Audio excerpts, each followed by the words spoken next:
Welcome to the Rim Break Rodeo. We hope this video helps. In this video, I will explain how to sign up for spousal Social Security. First, let's cover the basic eligibility. You can apply for spousal benefits if your spouse is already receiving their own Social Security. You generally need to be at least 62 years old or caring for a child under 16 or a child with a disability.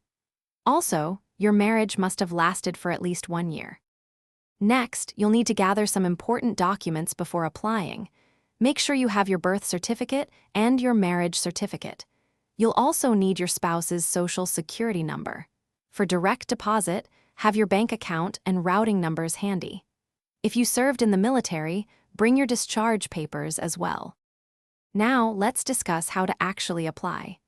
The easiest way for many is to apply online, provided you meet certain conditions.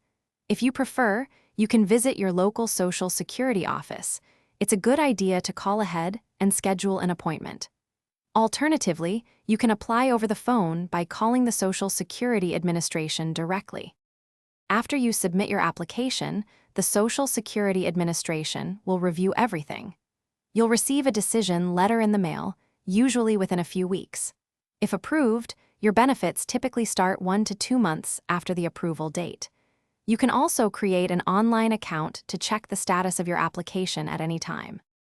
Thanks for watching. Consider subscribing if we helped you.